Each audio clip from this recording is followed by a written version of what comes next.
कारगाव हद्दीमध्ये शेतकऱ्यांच्या शेततळ्यावरील विद्युत पंप आणि मोटारी तसेच केबल वायर याच्या चोरीचं प्रमाण खूप वाढलेलं होतं.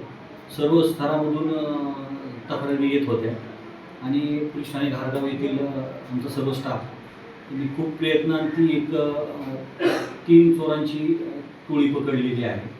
त्या टोळीकडून आम्हाला जवळजवळ आमच्या घारगाव पोलीस स्टेशन हद्दीमध्ये दाखल असलेले 5 गुन्हे तसेच 8 एनशी त्या व्यतिरिक्त अकोला हद्दीमधल्या एका गुन्ह्यातला मुद्देमाल असा एकूण जवळजवळ 13-14 गुन्ह्यातला मुद्देमाल आम्हाला रिकवर झालेला आहे.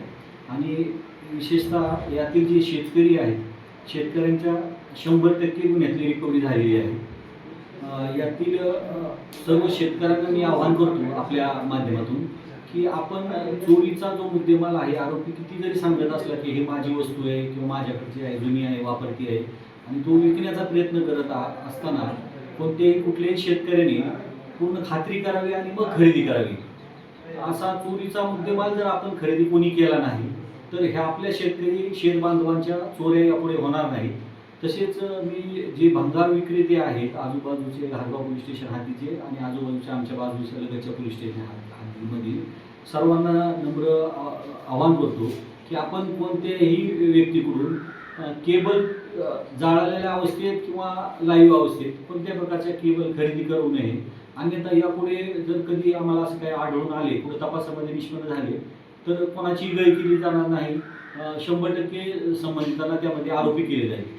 आता आपण जे गुन्ह्यामध्ये 3 आरोपी अटक केलेले आहेत या 3 आरोपींचा PCR आम्हाला 3 दिवस 23 तारखेपर्यंत आहे आणि 23 तारखेपर्यंत आम्हाला अजूनही गुन्ह्यामध्ये रिकव्हरी होण्याची शक्यता आहे. अजून काही गुन्हे निष्पन्न होण्याची शक्यता आहे आणि घारगाव पोलीस ठाण्याची कामगिरी यापुढे अशी दमदार चालू राहील. धन्यवाद. आरोपींवर यामधील जो आरोपी एक आहे किशोर सुरेश काळे याच्यावरती जुन्नर पोलीस ठाण्यामध्ये एक मोटार चोरीचा गुन्हा दाखल आहे. इतर आरोपीवरती कोणताही गुन्हा दाखल नाही. यांच्या टीमची मोडस अशी आहे की हे दिवसा पाहणी करतात आणि दिवसा पाहणी केल्यानंतर शेततळ्यावर वड्याच्या बाजूने ज्या विहिरी आहेत त्या विहिरींना ते रात्रीचं टार्गेट करतात.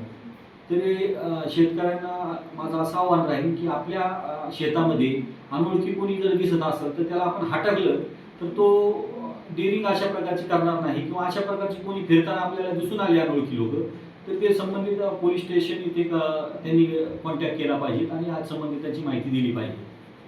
हे 3च आरोपी आहेत का अजून यांच्यामध्ये काही आरोपी? यामध्ये सध्या तरी आम्हाला 3 आरोपी निष्पन्न झालेले आहेत. तपासामध्ये पुढे अजून आरोपी निष्पन्न झाले तर त्यांना 100% आरोपी केले जाईल. कोणाची यामध्ये गय केली जाणार नाही. याचं जर पुढं आम्हाला सध्या अजूनपर्यंत तरी आम्हाला तपासामध्ये असं निष्पन्न झालेलं नाही.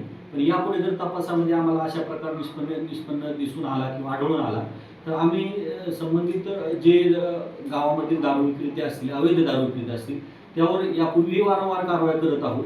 आताही आम्ही याच्यापुढे जास्त प्रमाणात कारवाई करू आणि दारू उत्पादन शुल्क विभागाला सुद्धा या संबंधाने आम्ही कळू की अशा प्रकारच्या काही घटना घडत आहेत.